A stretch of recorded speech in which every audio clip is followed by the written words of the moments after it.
Welcome to Work Life by Design. I'm your host, Mel Marsden. As a passionate entrepreneur with a desire to create places where people and business thrive, I hope to inspire you to find your place at work and in life so you can live a life by design. You'll hear stories of transformation, exploring everything from organisational psychology to brand, and identifying opportunities in your workplace and your life to inspire your human potential. So, let's get started.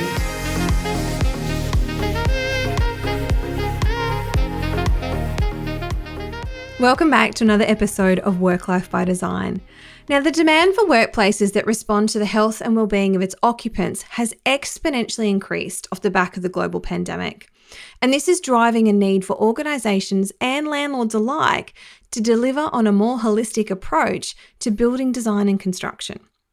Now, whilst in the past the adoption of healthy building practices may have been more aligned to market positioning and differentiation, which potentially was more viewed as a tokenistic approach to well-being, today we can attribute the investment in these avenues to substantial uplifts in employee performance and productivity, delivering direct return on investment to businesses. And this is where my guest today has seen a huge shift in the way we approach the design of our buildings and spaces through his involvement with the WELL Building Institute. Fong is one of the leading healthy building design and acoustic experts in Australia. Ken has an impressive list of accreditations and affiliations that have seen him become a WELL Accredited Professional and then appointed to the WELL Global Advisory Board and member of the WELL faculty. Ken is all about amplifying the impact of people and organisations using health, well-being and wellness as their secret weapon. He leads the Healthy Buildings and Communities work in Arup, Melbourne, where he supports the property sector to achieve greater commercial outcomes, such as faster leasing, higher premiums on saleable assets, and stronger organisational engagement by leveraging the Healthy Buildings frameworks. Ken has a deep passion in helping families and individuals amplify their impact in all spheres of life. He achieves this by coaching and education in the fields of healthy buildings and spaces, habit formation, productivity, and holistic health coaching. He is also an amateur biohacker and crypto enthusiast. This is a fascinating conversation that explores what the WELL Building Institute and WELL Building standards are, but more importantly, the impact that these concepts and frameworks that form the standard have on our people and the direct impact that that then has on our businesses. For many of the organisations that I get to work with, there is a genuine interest in developing solid health and wellbeing initiatives for their employees. However, applying this to the built environment can sometimes seem a rather ethereal and not directly applicable outcome. This conversation will change your perspective on this, and it will provide you with some tangible statistics that will enable you to have a more robust conversation around the boardroom table and to elevate the need to adopt a healthier approach to the design and the fit out of your next workplace. Ken also leaves us with an insight into how he has designed his own work life that truly resonates with my own views. So let's jump on in. Let me introduce you to Ken Fong.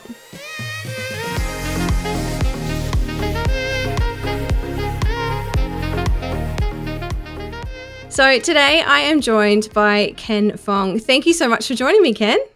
Pleasure. Well, it's been a long time coming, this conversation. I know. So Ken and I have been tracking each other's progress in similar fields for a while now. So it's great to finally actually connect and to have this conversation.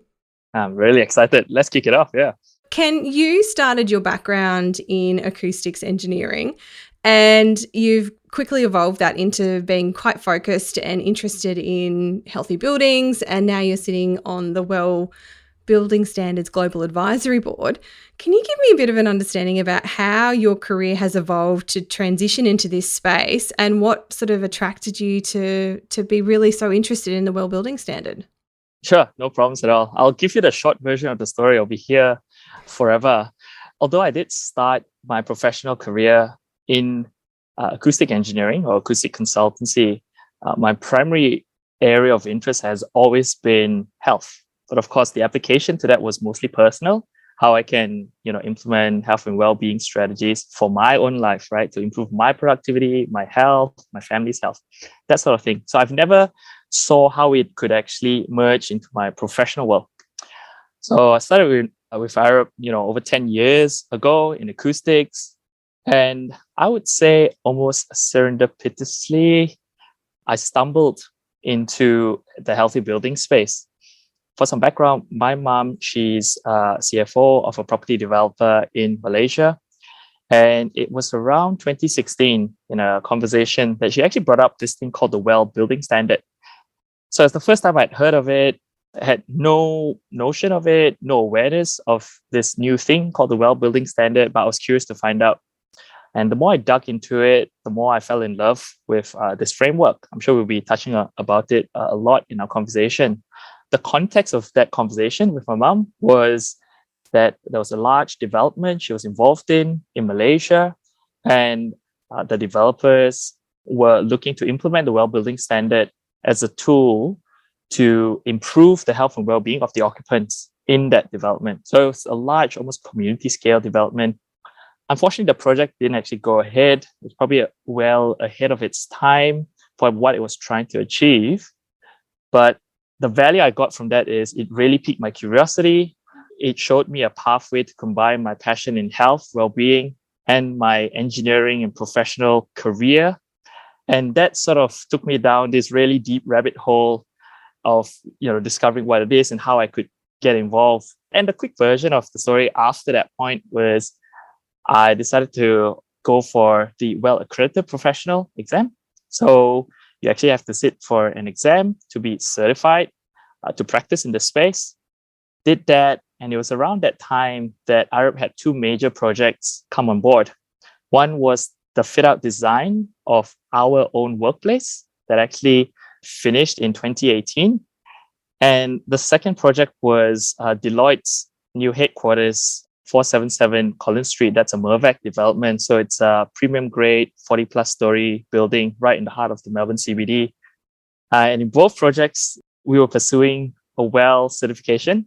And you won't believe this. It was almost by accident that I got involved in this project. So the project manager was talking about some of these, and it was a few desks away.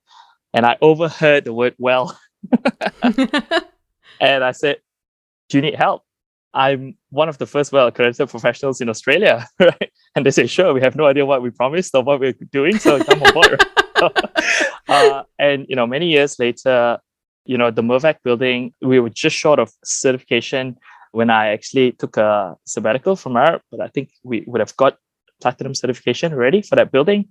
And of course, the Arab Melbourne workplace was, one of the highest level certified workspaces in the world at that time. In 2018, won numerous awards. That was Project Life, and I just got more and more involved in the WELL building standard and the International WELL Building Institute. So I guess that's the short, condensed version of that story. And what a great opportunity. Like, it's something that you've naturally had an interest in serendipitously, as you said. Your mum's kind of working in this space. You've found out more about it. You've gone down this path. And then there's a perfect example of how you get that cross communication happening in a workplace where you've just overheard a conversation and gone, hey, that's something that I want to get involved in. How cool is that? And look at where that's led. Exactly. Yeah. And also being open to learning and opportunities, mix all that together and you get magic happening. Yeah. Yeah, it makes a big difference. So look, for our listeners today, I have a vague understanding of what the WELL Building Institute does and how a WELL Building Standard works, but I'd love for you to share a little bit more of a much more knowledgeable perspective of what this is and how it has come to be in Australia and what it does to our buildings and therefore our occupants as well. So the genesis of the WELL Building Standard would be in 2016. I think that's when they released the first version of the standard. But really, it had been incubation for at least 3 years before that. So what is the WELL Building Standard? Really, it's a holistic framework around how to make spaces and places and buildings healthier for people. So the focus is on the occupants' health and well-being, right? And all the interventions lie within what we can influence as building designers or owners or tenants within the space. So we always say in WELL, space matters for health. And the WELL building standard offers a really scientific, rigorously evidence-backed approach towards interventions in building design, operations, and maintenance towards achieving those goals. If you dissect the WELL building standard a little bit more, they do this by breaking down interventions into 10 categories. So it's a very systemized approach. Now, they look at air, how healthy air is, and that's all aspects of it: the ventilation of, the filtration of, the monitoring of, etc., etc. Then they look at water, right? The quality of water, the availability of water, hydration. They look at nourishment, right? How building design can actually support, healthy eating choices, light quality, movement, how it encourages more movement, passive movement, active movement. It looks at thermal comfort. It looks at, number 7, the materials that are used within a space. It looks holistically at the acoustic impacts, right, on health. It looks at how space can encourage community and culture building.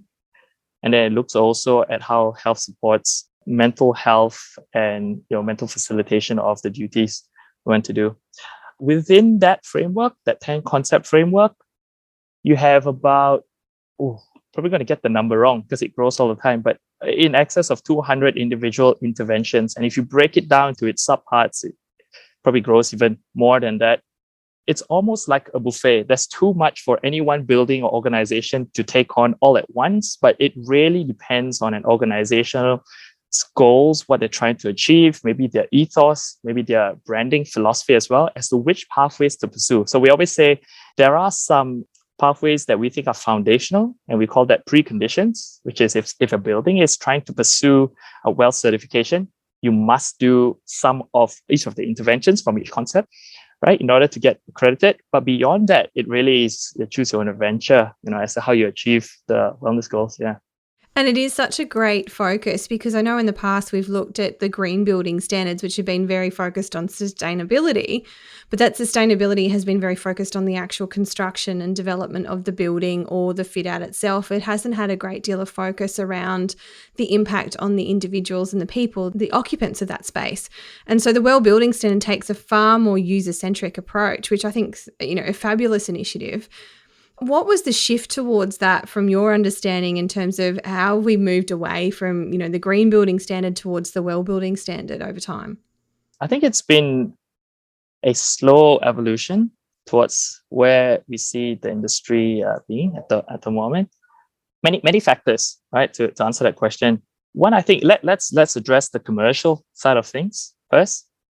Even when you look at organizational culture, you look at topics like culture building and leadership, right? You look at topics on how to improve staff retention and attraction. Inevitably, it will all end up in the one place, which is health, well-being, or wellness. Well, I think that increased realization of how important the health and well-being aspect is in all conversations, has really increased adoption of healthy buildings in Australia. I think there's the value proposition to it, right? That's really driven that. I think there is a little bit of the element of, what's new as well. So many people call health well-being as sort of the next wave of the sustainability movement. Certainly, many of the advocates for healthy building have come out or emerged from the sustainability movement, certainly here in Australia, but, you can extrapolate that to the whole world. It's exciting as well. It is a new topic. And I think that also goes in parallel with the emerging science and research that's backing the healthy buildings movement too. It's accelerated certainly in the last 10, 15 years, right? Even if you look at each of the 10 concepts, every single one of these concepts can be explored in great depth, right? And every single one of them is advancing, right, in the building sciences research space. And then, of course, the great accelerant would be what I call, the COVID factor. What we've seen in the last 2 years, you would have probably seen this yourself, where overnight everyone suddenly become an expert in air filtration, social distancing, hygiene practices, right? These concepts are not new for healthy building practitioners. They've been around for a very, very long time. But almost overnight, we've seen them take on like greater sort of significance in conversations and suddenly become mainstream, right? So I think all these factors together have really pushed the massive adoption and certainly acceleration of the healthy buildings movement. And are you seeing that as an accelerated trend, I suppose, in terms of the amount of tenants or, people that you've been working with who are looking to adopt a well building standard? There's no question about it. If you just look at the raw data, and unfortunately, I don't have the numbers here with me on hand. If you look at the number of buildings that are either registered or have been registered under the WELL building standard, right? And there are many other frameworks for healthy buildings as well. WELL is just one of them. It's the one I know the most. It's certainly the number one, in my opinion, right, around the world. If you just look at the numbers, they tell the story in and of themselves. When I started talking about this and doing industry education, I would often quote numbers, say, around 10% of all new commercial real estate that's coming onto the market is either registered for or certified under WELL building standard. And this would have been only about 2 and a bit years ago, right? When I used the stat. I have to revise that now because the number is closer to 20-25% now, partly driven by mass adoption in large developers like the land leases, or the C buses of the world, and also advocacy from large property managers like CBRE and JLL, etc. So that number has accelerated, but that's just Australia, right? Globally, you see the exact same trend as well. I've got to get my numbers right, and this is probably outdated, but there is now at least 7 billion plus square feet of real estate around the world that's either been registered or has been certified under the WELL building standard, right? Go back in time, just 2 years ago, that number might be closer to like, 1.5 billion. The rate of adoption has drastically increased. What we're seeing is the first movers in the space have really gained a huge commercial advantage. They're reaping the rewards of their investments in the space already, whether it be from commercial outcomes, capital value increases of their assets, or in the tenant space. We're talking about increased productivity, happiness, staff retention, all that kind of metrics. Yeah. All those really great metrics.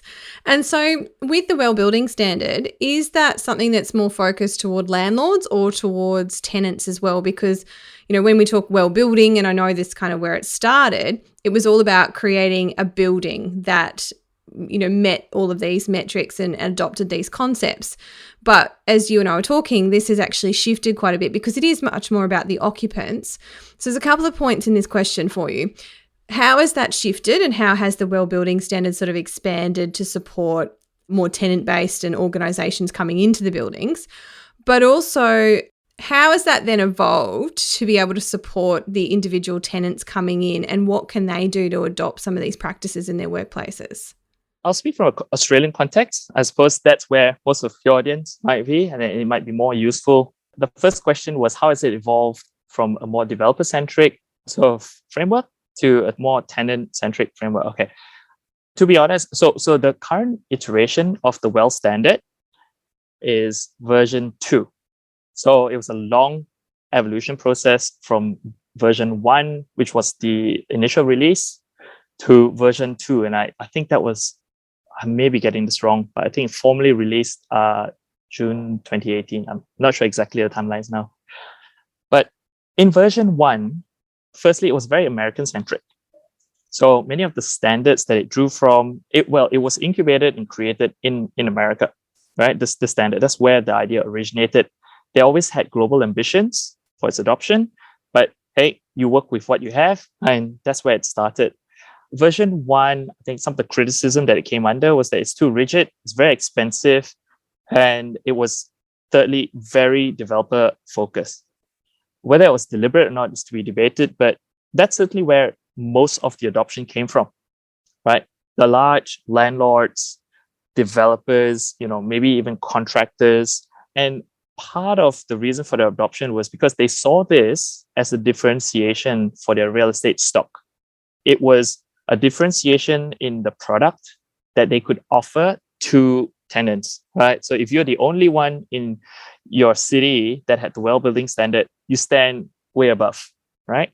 Subsequently, in the last few years, we've seen actually that there is a material impact, positive material impact on things like leasing velocity, leasing value, capital appreciation, all those kind of stuff, right? But at the start, it's a bit of a punt, right? It's different, it's big, it works for people, this is the new trend. So developers would be the first to sort of jump on it, right? They saw a market opportunity. It's come a very, very long way. And also the other thing I'll mention is that it started in the commercial sector only, offices. When V2 came about, the reason it took so long was because they saw an increased interest in all other sectors, right? The education sector, public sector, for example, right? Residential sectors. They also saw a huge uptick in other countries. Australia, for example, punches way above its weight, right? We have the highest commercial market penetration rate of WELL building certified or registered buildings. Like I said, about 20, maybe 25% of all new stock coming into the capital cities, right, got to fall under the umbrella of a WELL product somewhere down the line. So huge, right? And then the other thing that they saw that was quite surprising is that actually tenants were jumping on board, right? Because they saw that this would come with a lot of good for their people. And there's a lot of adoption from culture leaders, right?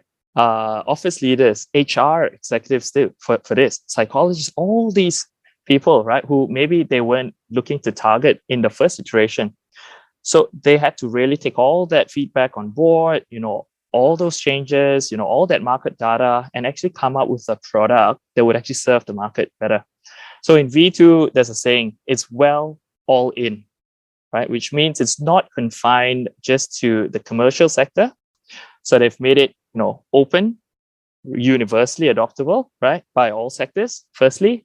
Secondly, the price structure actually came down significantly. It was way too expensive to get it certified. It's a lot more affordable now, and it's easier to scale for larger organizations or, portfolio owners. The research back has always been the same, but it's also been enhanced. The greatest change is in flexibility, I would say, in approach towards the certification, but also looking at a huge increase in interventions related to tenancies. So it is actually almost weighted more heavily towards tenancies now, tenants, individual offices, than it is, I would say, to like commercial type projects. And is that tenancies in a WELL building certified building or tenancies in non-certified buildings? Both. That was one of the difficulties, whereas in version 1, for example, if you were a tenancy in a building that was not WELL certified, it was almost impossible to get WELL certification for your own tenancy. Look, you might be doing all the right things, but it just meant you were not recognized for that effort, right? You couldn't get the stamp. They've changed that now, right? They've changed that drastically because they've had to look at, the scope of influence of a tenancy and what they can do versus what's available in a building. Some things you can't change, right? You have to work with what you have, like I said. So it's a lot more flexible now. And I'd say the proportion of tenancies that have started adopting the WELL building standard has increased dramatically from version 1 to version 2. Yeah, and I think that's a really important point to note there, because a lot of stock, as you said, it's, we're looking at about 25% of new stock coming online being certified, but there's also, there's a huge pool of existing stock that isn't WELL building certified. So having the ability for tenants to be coming in and taking over, space in buildings that is not certified and being able to still get the accreditation is brilliant. So if I'm a tenant and I'm going out and I'm going to the market and I'm looking at all of my options, and let's say, my shortlist doesn't have any WELL building certified opportunities on it, out of the building stock that's existing that isn't certified, what can I be looking for to sort of enhance my ability to get my tenancy rating? Because I know that that's still going to be an influencing factor. Like you said, there's stuff in each building that we can't change. We've got mechanical systems, electrical systems, the way that the hydraulics and the plumbing all works. There's fixed assets in each building. What can we be looking for to make that adoption a little bit easier when we do go into a building to get our WELL building certification? So there are many ways to segment these interventions, right? These 200 plus interventions. One of the ways we can look to split it up is in just separating them into 3 pots. One is the design, interventions, right? So these are the physical changes that have to occur in the building, right, for you to be able to, let's say, get a well building standard. And it's typically tied into the base building. The second one would be operational, and the third would be policy based. So the operation and the policy base are the ones that tenancies can control, with free reign, right? So they're not limited. Well, I'll say they're mostly, in the control of the tenancies themselves, okay, within the bounds of a base building, what's allowed in there. The design one is the hardest to change. And yes, you can influence the design of your fit out. Yes, we know that, right? But sometimes, like I said, certain elements you actually have to borrow from the base building. And what are they? Facades, right? You're not going to change the glass, right? Floor heights, right? And floor height has a huge impact as well. For example, on the spaciousness of a place, how you mimic biophilic design elements, let's call it, floor slabs, those kind of things, impacts, sound insulation between levels, the mechanical systems, for example, right? You may not be able to influence how well fresh air is filtered as it comes into the building, or how much fresh air comes in. So there is a whole list of checklists, end of trip facilities, right, that are inherent to the base build. That's one example, right? Location, accessibility to amenities. I mean, it's a very, very long list, but I would say to simplify it, do a check of the design type elements, right? And like some of those that I've mentioned are probably some of the key ones to focus on. That's not to say that if a building doesn't have them, it's not a good prospect, right? Because the other factor in this is the willingness of the owners to collaborate towards a better solution. Who knows, right? Every building has a capital improvement cycle, 20, 25 years, depending on the ownership's philosophy. Maybe you're just about hitting the part where the building will be refreshed, maybe in the next 2 years or so, right? If you have a collaborative relationship with the building owner, you can effect some change, right? You come in to the discussion as an informed party, right? You can sell the proposition. Yes, it's going to be good for you as the tenant there, but it's actually going to be good for all the other tenants there. And yes, there's going to be a value capture. And we can talk about some of that later on as well. So it depends, right? But I'd say focus on the design elements, focus on the big things, your facades, your floors, your mechanical systems, your electrical, your lighting type systems. And then in these two spaces, the operations and the policies, you have free reign over that and do your best with what you can within the bounds of your organization. Never before have we collectively experienced such change on a global scale. The pandemic, whilst on one hand has challenged us in ways that previously we could have only imagined, on the other, it has opened the doors to incredible opportunity. The opportunity to redesign our work lives in a way that works for us. An opportunity to disrupt, reset, and recreate our new normal. And to help you on this journey, I am so excited to bring to you the Work-Life Lounge. This is your VIP pass to accessing some of the greatest thought leaders in our world of work. So often we are told what we need to do and why we need to do it, but we are often left wondering, but how? How do I make the changes that I need to?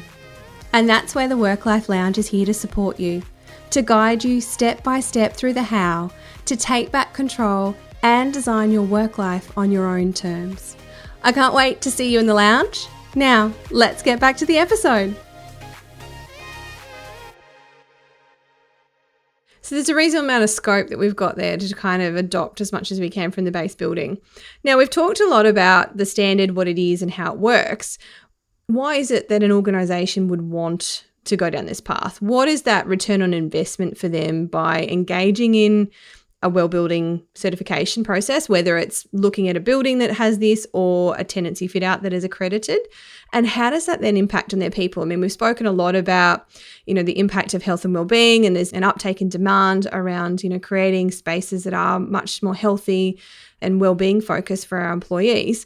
How does this process actually translate back into that from a business value perspective? I love this question, right? This is actually sort of, I guess, part of my genius to elaborate on the value. All right, so I like to use the 390% framework. Okay, I'm going to go through it as succinctly as I can, but it's helpful to just remember the number 90%, right? and the three sort of spheres in which that lives. The first 90% is how much time we spend. I'm sure we've all heard the stat. How much time we spend indoors or in a man-made environment. Okay, so I've kind of given away the answer. It's 90%. 90%. Right? If you just don't take my word for it, right? Just think of your own journey today, maybe the next day, go back a week, a month, years. It almost does not matter, right? It's starting to be ubiquitous all around the world as well as we have increased modernization across the whole world. But let's say, just imagine your context. Okay, we're living here in Australia. You sleep in your home. That's a man-made environment, right? You have to travel to work. That's in a car or public transport, some kind of vehicle. And you may cycle, and that's a little bit of exposure to the outdoor. And then as soon as you get to work, you spend most of your productive day there as well. Then there's the commute back in the same way you came to work, right? And then you're back home. If you break it all down, what's 90% of a 24-hour day? 2+ hours. Got to ask yourself a question. Do you actually spend 2+ hours every single day outdoors? So that's the first 90%. And that's important because we want to affect the area we have the most leverage in, right? In this case, there's a 90% leverage in indoor spaces. Okay, so that's the first thing it matters. And organizations and owners can control that 90%. Okay, that's the first 90%. You could call that as like an ownership good. The second part is I like to think about what are the social determinants of health. So the CDC in the US, they actually released this really interesting sort of breakdown, right, of all the social determinants of health. And if you break it down broadly, you have 4 categories. Your social, physical environment, let's call it, your own health practices. The third is access to medical care or quality of medical care. And then genetics. I'm so broadly summarizing to 4. People pay way too much attention to genetics, way too much attention. It gets blamed for way too many of the maladies that we see in modern life today. The reality is these 3 contribute to about 90%. Genetics account for only 10% of the determinants for health. 55% of it roughly is tied in with your social physical environment. Maybe you'd say another 25% is tied into your own personal health practices. And then my math will probably fail me at this point. Another 20% is tied to access to medical care. These 3 are influenced by space, place, location. There's a saying, right, in public health, your postcode is a greater determinant of your health than your genetic code. So that's that 90% that owners and business owners or leaders can influence as well. So the second 90%. The third 90% is really where the rubber hits the road, right? Why do I invest in this? So CBRE have a 330-300 model, okay? Or 110-100, right? It shows up in different forms. And that's the cost allocation of a company. Where do your costs come from? That 3 would be your ongoing costs like electricity, maybe stationery, you'd say even design costs, capex, when you have a new building or new fit out. But that's 3. The 30 as a ratio would be more ongoing like real estate costs. And typically they quantify this in terms of rental, of the space, right? Commercial leasing, for example. But the key thing to pay attention is roughly 90% comes in your people cost. And that proportion has grown significantly higher since we've moved into a knowledge-based economy, right, in modern life. So that 90% is where you want to have maximum leverage, right? So yes, sustainability, we do it for moral, ethical reasons as well. But from a cost-based perspective, you're affecting typically the 3, reduce energy usage, reduce water usage. Yes, there is embodied carbon costs, etc. long-term, that's all being valued. But that typically falls in the area of lower leverage. The bigger leverage exists in your 90%. People cost, productivity, right? There's a great paper that actually quantifies this. I recommend your audience have a read of it. It's by an organization called Stock, and it's called The Financial Case for High-Performing Buildings. I think it was released in 2018 originally. And they actually do a quantification of the health well-being benefits. They break it down to a 10-year net present value for a hypothetical organization. It's brilliant, right? And they look at the return to an organization from a profit point of view, and they even break that down into 3 buckets. The benefits from a staff retention point of view, the benefits from reducing absenteeism, and the benefits from improving productivity. So I've given you 3 here. Let's do a quick pop quiz, Mel, if you're willing to play along. Okay. Sure. All right, let's All go. right. Reduce absenteeism, right? Health, well-being / productivity improvement. Okay. I'm just reading the categories out. And finally, you have retention of staff. Okay. If you were to say which of these was the bigger impact from a financial calculation point of view, which one would you say is it productivity? Is it absenteeism? Or is it like staff retention? Productivity. Absolutely. Well, that's why you're a genius, right? because more than half of the quantified value was in the productivity set, right? That means you're doing your job 3% better. Your cognition is slightly better, right? Your awareness, your presence, in meetings, etc., is slightly better, right? Your ability to sort of withstand distraction, right? That's a bit better. Close second is retention. And actually, when you look at the absenteeism thing, which is where I think a lot of the initial focus had been in this sector when they tried to quantify value, that's only probably about 10% of the equation, let's say. So these two, huge impacts, right? So that's the 3 90s, right? 90% of where you spend your time, 90% of the social determinants, right? And 90% of the cost and your leverage, right? From a productivity and profit increment point of view, right? So that's sort of how I start a conversation to actually get some value capture from healthy buildings and sort of explain that to clients. But yeah, we can take this conversation much deeper if you want. They're great, really simple value metrics that help people understand the impact that having a well-designed, healthy building can actually have on people. It seems so simple when you break it down like that, and it seems like such a no-brainer. Yeah, that's right. I think once you explain it in simple terms like that, people say it's absolutely a no-brainer. The friction and resistance comes from making sure the words can be their own, right? They really truly understand it, because I tell you where the rubber hits the road in like development meetings and capital expenditure allocation meetings and things like that, right? And that's when if you don't have a strong understanding of this, it's really hard to defend your position in case, yeah. But that's where I get brought in sometimes to actually, help make the case for healthy buildings. Yeah, and that's a really good point that you make, because I'm sure a lot of our audience are, those leaders who are taking this to the table, and they've got to, stand up there in front of the rest of the board or the stakeholder group and justify this capital expenditure to be able to sort of demonstrate that return on investment. In terms of what that potential uplift in capital expenditure might be to get this return on investment, is there a percentage metric that organisations should be potentially allowing for to enable them to go down this path?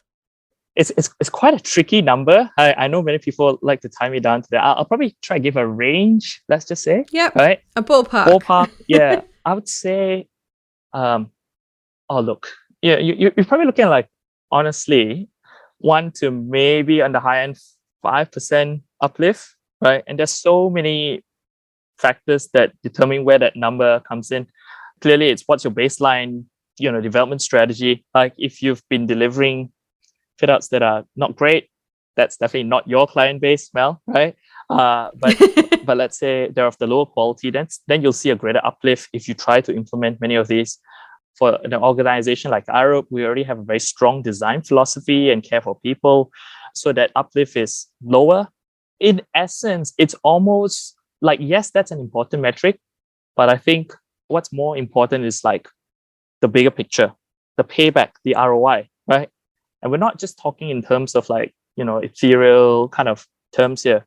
For example, in a study in Arup's own fit out, I'm not sure if it's actually been released just yet. I'll give you sort of ballpark figures. When we use the stock framework and we actually contextualize that to the Australian setting, our own numbers and what our cost uplift is, etc., we found per employee per year, you're getting a net profit something like, region of like 1,500. And look, full disclaimer, and there's a lot of caveats around this. This was based on like pre-COVID numbers and some of the productivity gains there and things like that. The funny thing is that in post-COVID, it might actually be higher, because suddenly there's a focus from the employee base of more health well-being, or wanting more, or demanding more of their organization, right? Looking after their health, right? So suddenly that attractiveness value has increased as well, right? It's a very strong case. Like in organizations, if you really did the numbers and crunched it properly, right, you'd see an ROI of less than a year, honestly, in some of the cost uplifts that you would incur, when trying to sort of implement healthy building strategies. I mean, tell me, right, which wholesale interventions can you get at an organizational level that can give you an ROI of like, anywhere from 6 months to like a year? Not many, right? Not many, right? And then an ongoing benefit as well without necessarily incurring ongoing costs. So that's, I think, the bigger picture to look at, not just what's the uplift, but we always ask, what's the uplift? Yes, but what's the value created? Yeah, and it's that ongoing picture.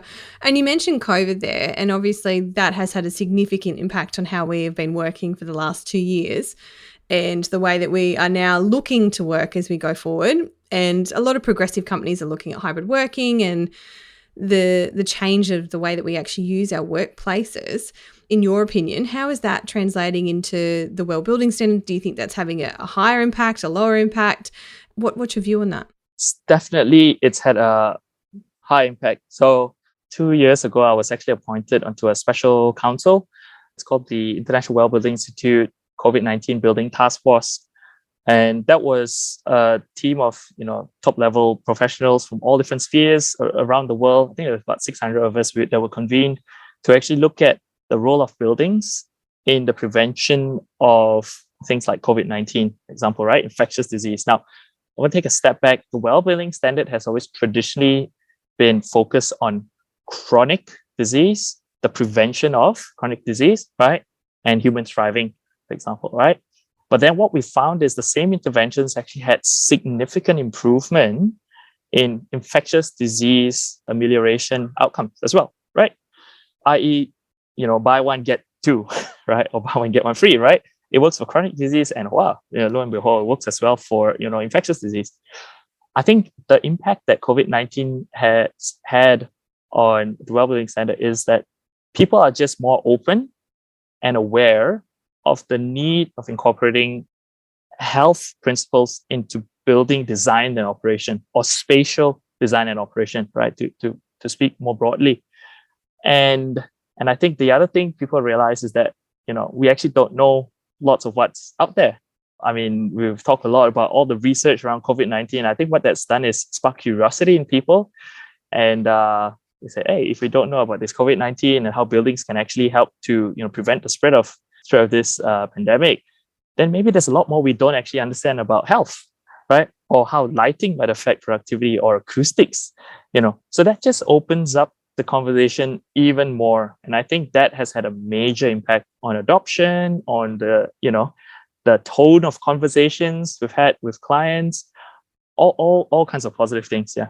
That's brilliant. And it's really interesting to start to see how that transition is happening, but also back in that context of that value return, because it's been difficult to quantify these things in the past, but now there are some frameworks that are starting to support that. And I can sit here and I can tell you that I've seen the impact of that from working with other organizations and being able to monitor that after the move-in date. But having these metrics to kind of forecast those things, I think, is very helpful for organizations who are a bit more tentative about taking the leap and investing that little bit more money, because before it was kind of like, oh yeah, we have to take my word for it. Yeah, to use in your conversations, there's a really interesting data point maybe that you could use. I mean, on one hand, that's just the general sentiment, right? I know you're probably sick of reading all those, future of work articles that have been pouring through in the last 2 years, right? You and I have probably been involved in the creation or writing of a few of them as well. But from a quantitative point of view, we know that the role of workplaces is changing. And you know what? And we're already seeing this, right? People are getting used to working from home.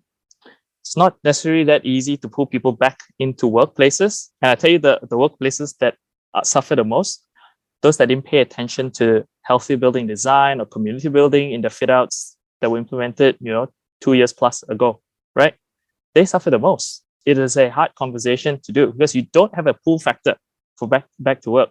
And what's the role of workplace? It's completely changed now, right? people found, oh, hang on, I can actually be as effective writing my report, having meetings.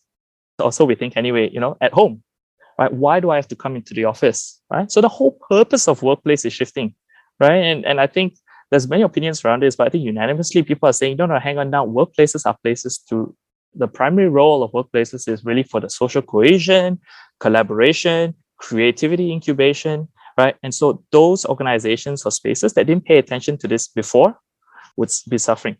And you overlay that with places that didn't give any focus to health and well-being, right? It's an even harder conversation to have when you're trying to attract workplaces back. Okay, so that's on a quantitative point of view. Qualitatively, I'm not sure if you're familiar with the Leesman Index. Well, okay, you are. Yep. So Leesman in 2020, no, I think it was only last year. I'm not sure. It's either late 2020 or early 2021, right? They released a new metric called the Leesman Working from Home Index. Let's just simplify the whole Leesman thing without taking this into a 2-hour discussion, right? So it's a single figure value that measures all those things that make workplaces a great place to be in, right? So what kind of facilities do you have? How much it supports the function of your staff in doing what they have to do. Okay, so it's a survey. They'll ask most of your staff in your organization, they'll distill it down to a single number, right? The higher, the better. High number means it's a great workplace. Typically, people love being there. They want to come and enjoy themselves in the workplace, right? It's fun. It builds culture, etc., etc. Low number is the opposite of all this. It's not a great workplace. Doesn't support productivity, etc., etc. Okay.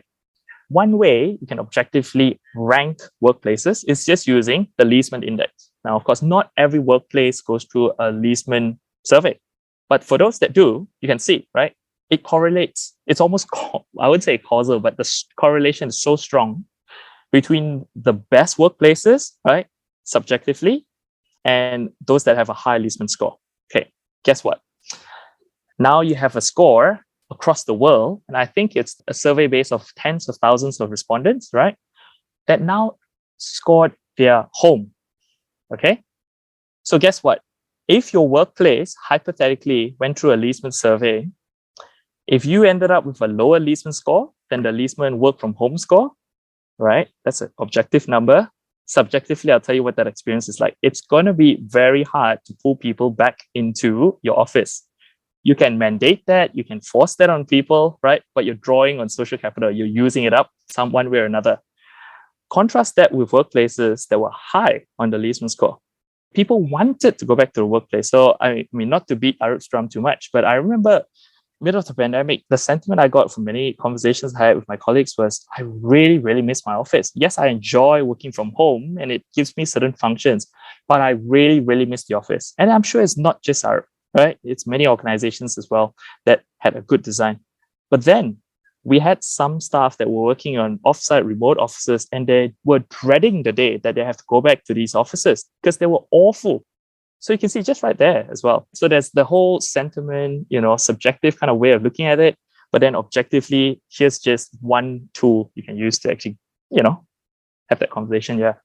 That's a really good tool. And I wasn't aware of the depth of that. So I will have a look at that because you're exactly right. If I've got an awesome setup at home, why on earth would I want to be going into the office when I've got substandard, probably sitting in a cubicle farm? There's no ability for me to actually connect and collaborate with my colleagues. There's no point and purpose for me to be going in there. So it's exactly, we're both very much on the same page there about creating purposeful interactions and purposeful workplaces that really enhance the experience of the organization, the business, what we do and why we want people to come back in there. So yeah, the clients that I'm working with are very much in that progressive mindset at the moment about, well, why do we want people to come back here and how can we really leverage that? So some pretty interesting bits and pieces in there. Now, I just want to touch quickly on this because you're also a health coach trained in tiny habits. How did this happen? Is this just a further evolution of your experience with, well-being and your pursuit of that? Tell me more about this. Yes, it is. In a nutshell, look, my passion is always to help people live their best lives. Do that, extend longevity, improve thriving in people. That's my life goal and passion and purpose, I'd say. But of course, in the course of trying to help people, you find that there are gaps. It almost doesn't matter how good I am in communicating the importance of health and things like that to people. What matters is how much they adopt it. And the place where this falls over all the time is in creating new habits, right? So there's some great quotes. Do you mind if I share? No, go for it. Yeah. There are 3 quotes that I quote in my training all the time. So one is from F.M. Alexander, right? It says, people don't decide the futures. People decide their habits, and their habits decide their futures. I mean, it's true, right? Yeah, we can have all aspirations and goals. Unless you have a systemized way of getting there, it's nothing more, a goal is nothing more than a daydream, right?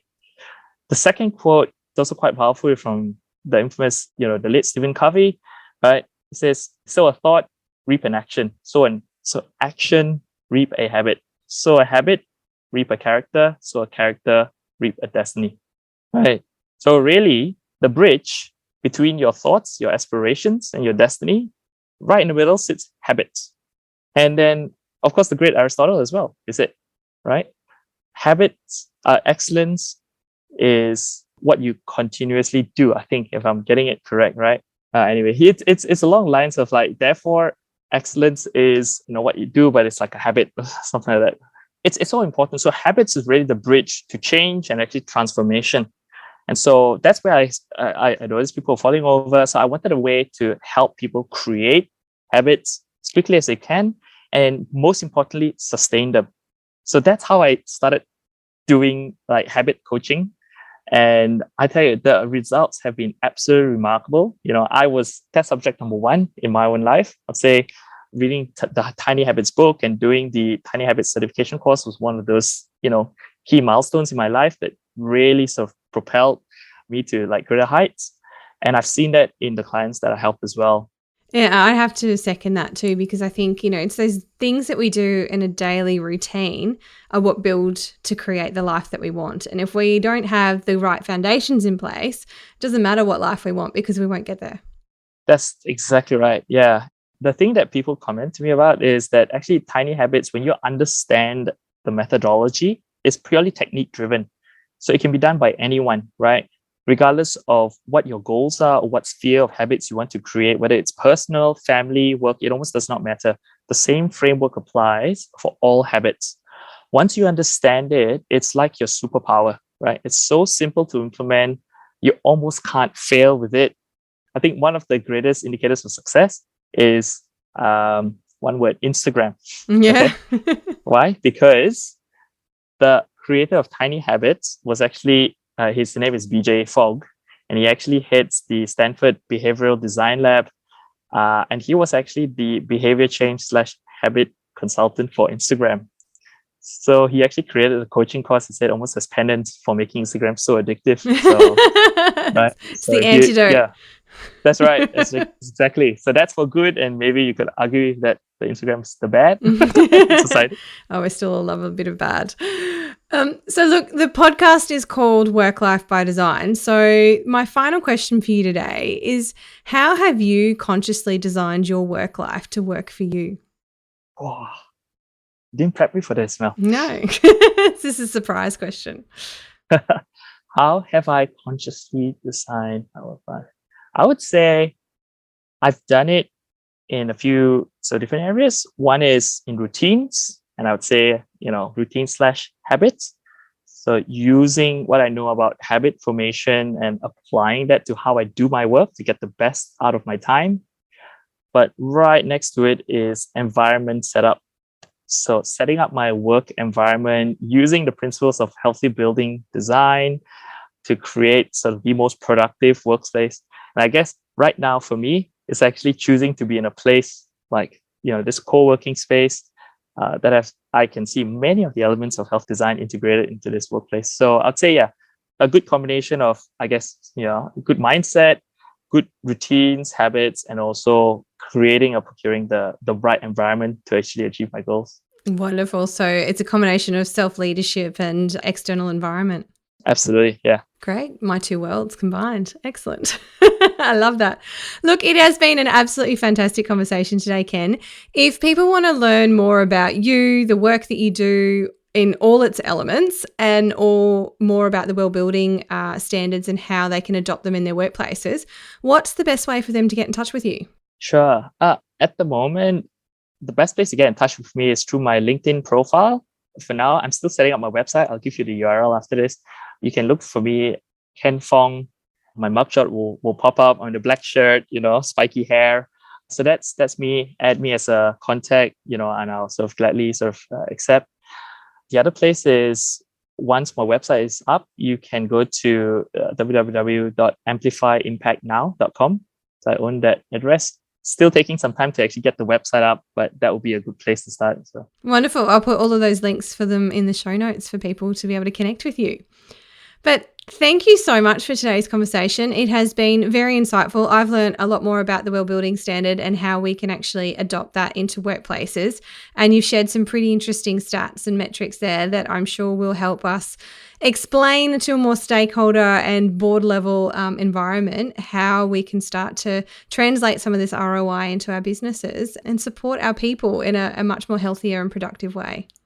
Fantastic. The pleasure was all mine, Mel. Really enjoyed the conversation. Thank you for your time. My pleasure. Thanks for coming along.